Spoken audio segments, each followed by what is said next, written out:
Best bet. Golden State Warriors under. I am fading the defending champs. There is a 52.5 plus 100 on FanDuel. There is a 53 minus 110 at Circa. You can get always shop for the best number. If you really want the plus juice, that 52.5 is valuable. If you want the best number, 53's got it at a half win over, but just basically the same thing. You just get the tie at 53, the push at 53 at Circa. I have a best bet on the under for this team. Let's start with you and where your projection is for the Golden State Warriors. So I think this is going to surprise you as a listener.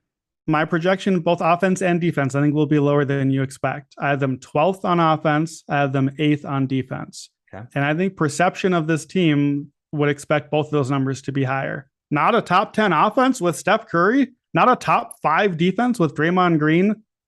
I don't think so. And I'm going to let you make the case more than I will here, but I worry about this team. I worry about the roster construction and the direction. This is a pass for me. This is the team that I don't want to bet on out of this group.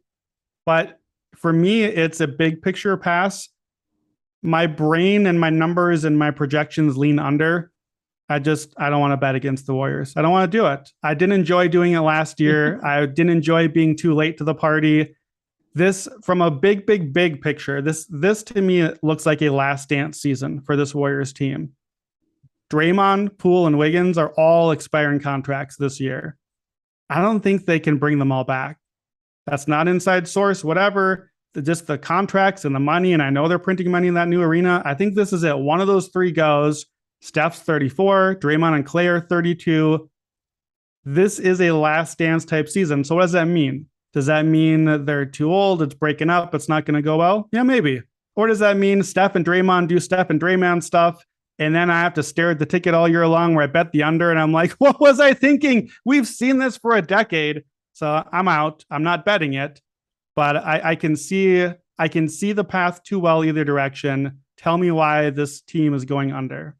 All right, let's start off with this. If Draymond and Steph are going to have a going out season, I don't think that they are. I think this continues for a couple more years.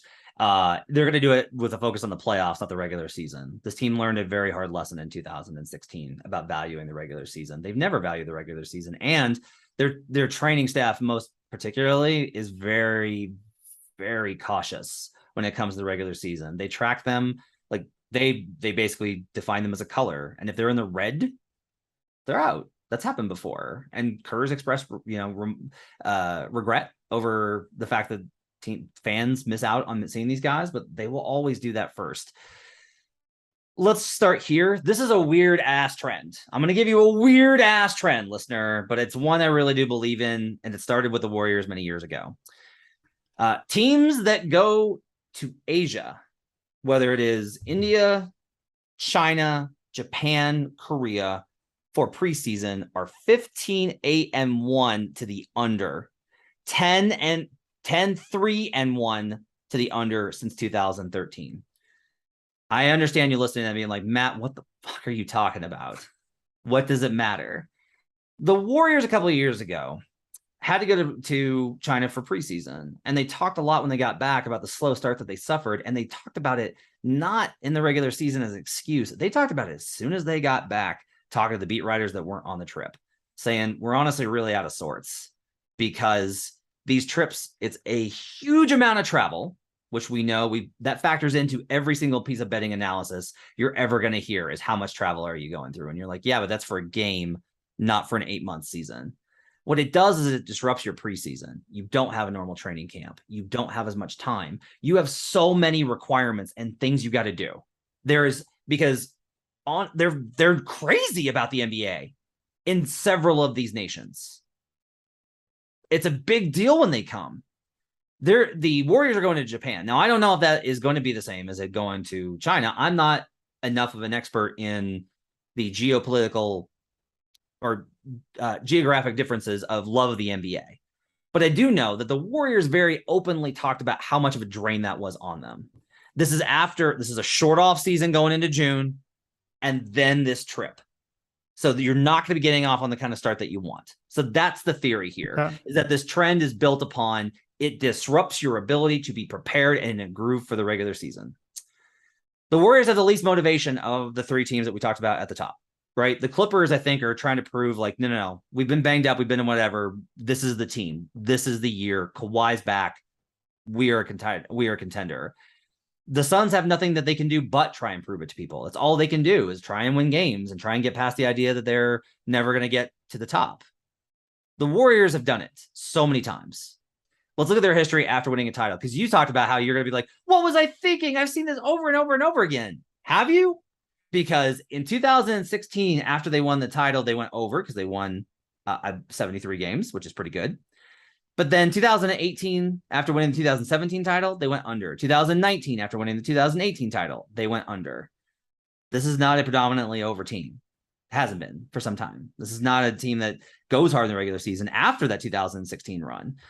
From a basketball perspective, Brandon, they sacrificed veteran depth to empower the young players, but that's going to take time. They lost Otto Porter, who gave them really good minutes, and they lost Gary Payton, who obviously was a huge part of the team last year. Moses Moody from Perk, and Jonathan Kuminga should be, I think by the end of the season, will be great. I love those guys as draft picks. I like them. I love Kuminga in preseason. I loved him in the spots he got in the regular season. They both make leaps. There's some adjustment there. You lose a little bit of depth. You lose a little bit of veteran leadership. They add Dante DiVincenzo. That's good. Coming off a lot of injuries, some shaky years. I'm high on DiVincenzo. Thinks he has a bounce back season. You mentioned the offensive stuff. They were just 17th in adjusted offensive rating last year. And yeah, Steph missed a lot of that.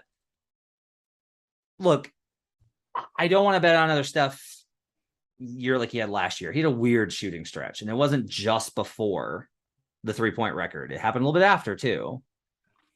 They still should be awesome. This is going to be a team I'm going to look for a spot to bet their title odds. When some other team gets a lot of momentum and the Warriors start off slow, I'm going to bet them to win the title. But from a regular season perspective, at a number that we can get at 52.5 for a team that doesn't have anything left to prove to anybody, I love the value on this under. So I think that's all very compelling. And what's fascinating is I think I might like them even less than you do, actually. Wow. You mentioned the guys that are missing, Otto Porter and Gary Payton. They're also missing Iguodala, and they're missing Juan Toscano-Anderson and Bjelica and Lee. Those guys were all good defenders. And you know who else they're missing? Mike Brown, the guy who really helped elevate this defense the whole while. I know Draymond is awesome. I will never bet against Draymond the human, Draymond the leader, Draymond the defender. Defense is a team game. You had to play all 5 guys, and they lost. That's half the roster. Half of your 12-man team were good or great defenders that are replaced by these young dudes. Young players don't defend well. That's part of the growth curve. I think Moody can step into the rotation and be part of it. I don't like Kuminga as much as you. I don't think that he has shown that he fits like the rotations and the way that the ball moves and the way they move defensively and how smart the Warriors play together just instinctively. I haven't seen that from him. I don't think Wiseman is ready for that role either. So I worry about the depth, I think even more than you do. I worry about the defense, partly because Jordan Poole is a swing. And we saw that in the playoffs a lot, where it's like, well, what do we do? The offense isn't what it once was. Poole's really good. Let's play him more. Our defense is way worse now because we got too many bad defenders on the court. I don't know if this team has enough two-way guys anymore to have great solutions for that. So I'm not out on them from a title future standpoint. I think you're right. I think I will look for a spot to at least consider buying. But yeah, when I say I've seen it before, here's the thing that here's why I'm not betting the under, even though I just made the whole case for the under. I don't want to be sitting on a Warriors game in January, February, and Steph is dropping 45 and like gunning for the MVP in one of those nights, or Draymond is just everywhere covering 4 dudes on one possession. And I'm like, oh shoot, he wants that second defensive player of the year trophy. I knew that was in him. Those guys want this stuff. I don't think they give a rip if they win 70 games again, but they're so competitive and care so much about their place in history from everything we've seen. I don't want my money against that. I'm not betting on it though. You think I should? I think you should. I think especially if you don't disagree with this, I think that the big thing here is just you have to consider how much these guys care about the regular season. Yeah. And they've told us they don't. They went over in 2017 mostly by the fact of just nobody could compete with them because of Durant. Like that's why they go over. They go over in years where the market has not caught up to them. They went over in 2015 because they weren't expected to be that good and they were great. And then they went over in 2016 because nobody expected them to be that great again. And instead they turned into the best team of all time. Right. But then, 2017, they go over because with Durant, it was easy. And since then, the market has adjusted. Best bet was an over for me last year. The market was insane on them. It's like 46.5. What are you doing? What are you doing? But 53, if they're 52, like imagine that we get a little bit of truncation on the wins this year as opposed to last year where we had, let's say that the one of the other teams in the Western Conference, regardless of who it is, Denver, Clippers, whoever, they win like 60. Is it possible the Golden State Warriors are the second seed or the third seed at 52? Oh, Are they sure, satisfied with absolutely.